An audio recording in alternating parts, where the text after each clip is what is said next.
Hello, in this video we will discuss about the skeletal muscle hypertrophy and atrophy signaling pathway. So first of all we should need to understand the introduction. So what is the hypertrophy and what is the atrophy? So the hypertrophy means the muscle mass increase in our body, while the atrophy means the decreasing of the muscle mass.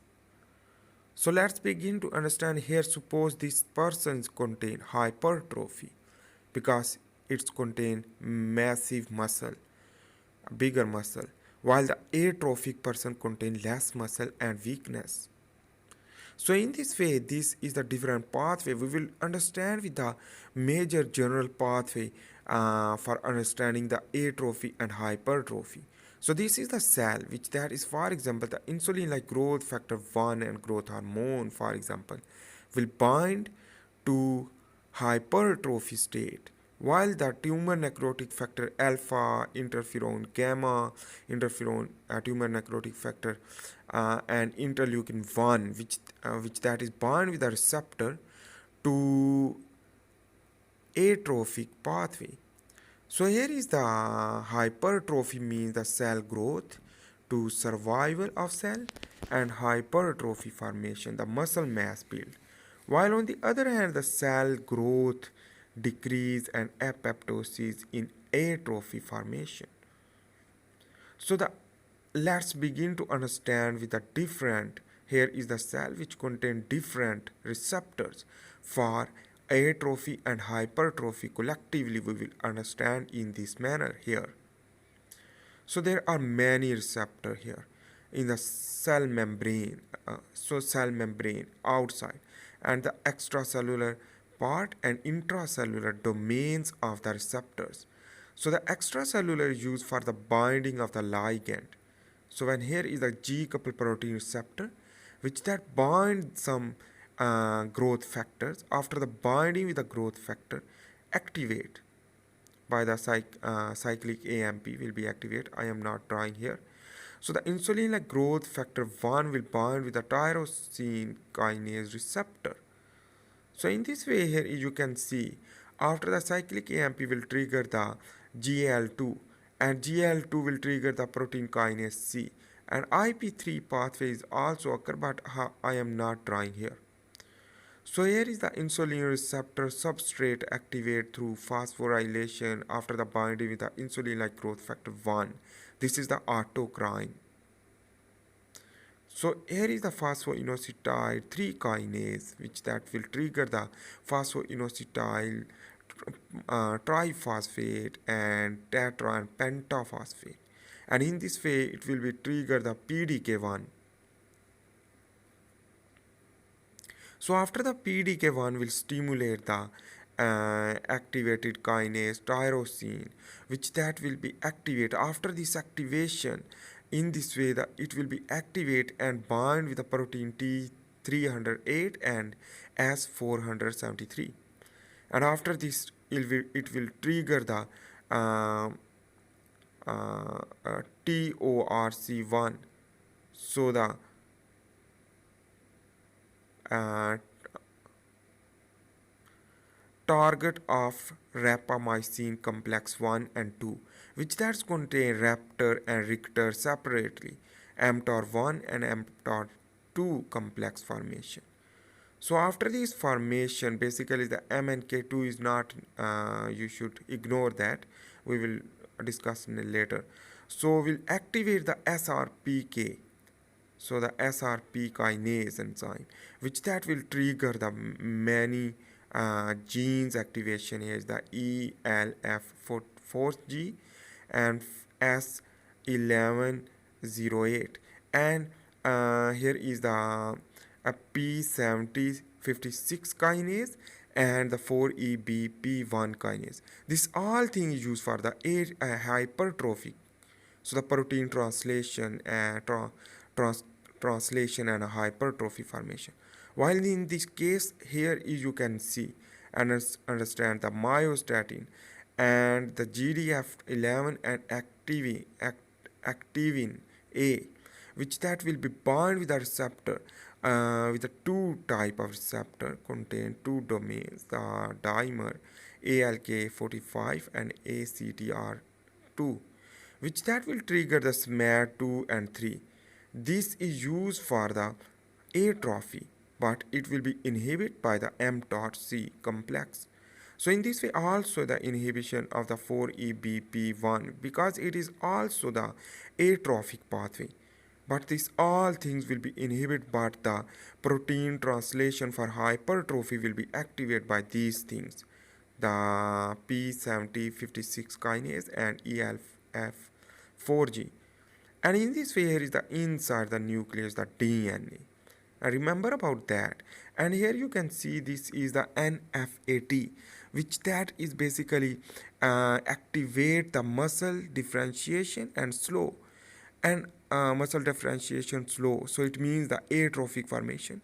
And in this way the oxidative gene program, and in this way you can see the oxidative phosphorylation will be occur, and during the exercise the phosphorylation will be occur and atrophic formation can be occur.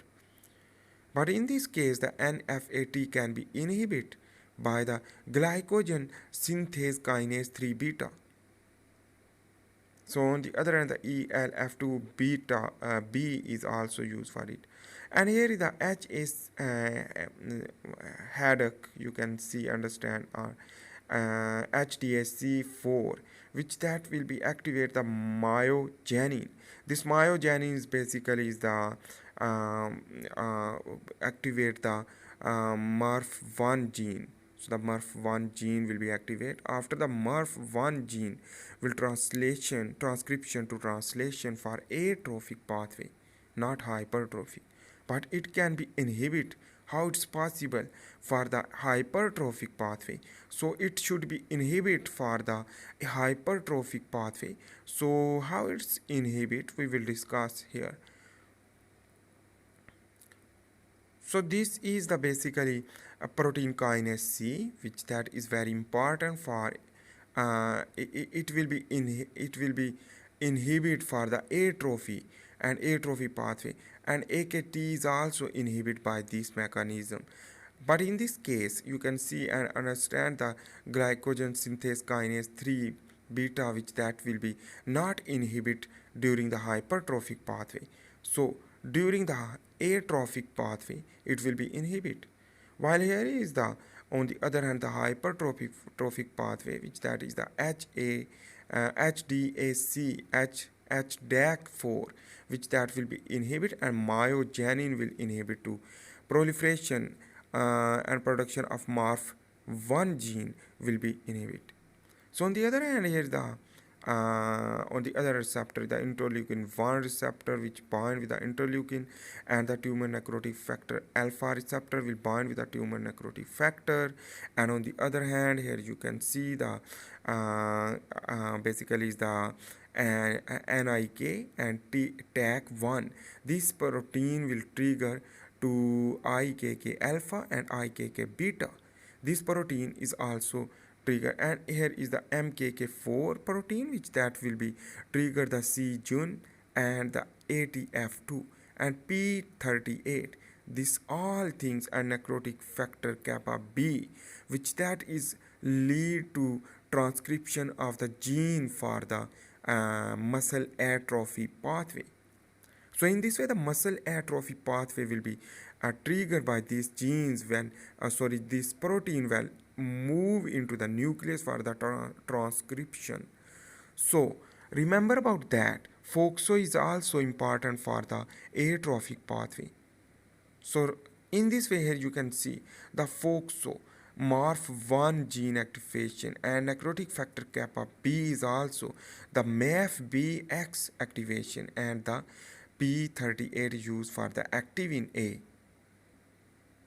So the MARF1 will be move outside if the inhibition will not occur through a G-coupled protein receptor activation and the GAL2 pathway. So in this way the MARF1 will be activated and muscle atrophy if the growth factor will not bind with the receptor. So the growth factor, absence of the growth factor, the muscle atrophy formation.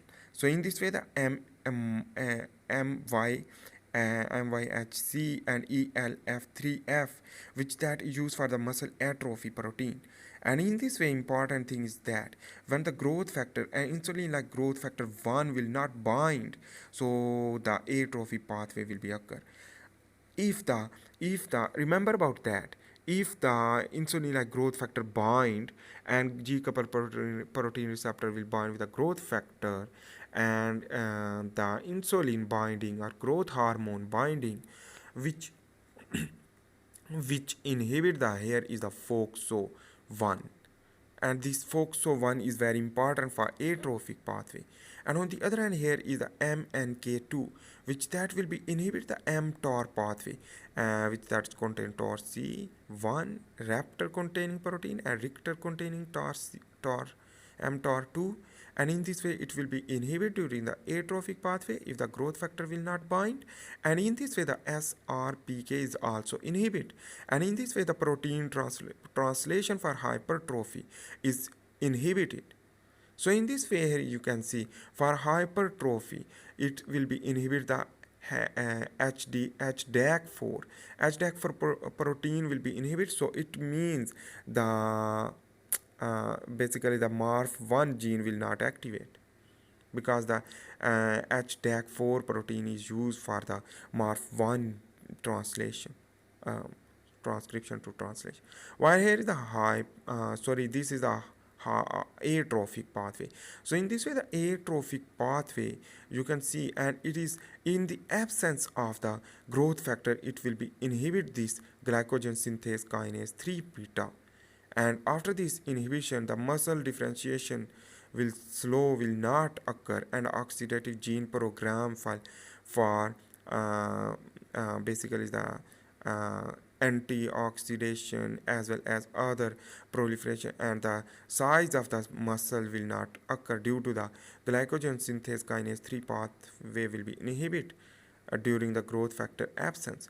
So the uh, hypertrophy can be stimulated by the synthetic insulin like growth factor or growth hormone, the exogenous supplementation, and cause muscle hypertrophy. But when we will quit the supplementation will lead to atrophy because cell demand increase, and insulin like growth factor providing will directly proportion to the hypertrophy, and on the other hand the hypertrophy will be inversely proportion to the atrophy if the more hypertrophy lead to cell or lead to changes of atrophy also. So thanks for watching. This was the skeletal muscle hypertrophy and atrophy signaling pathway.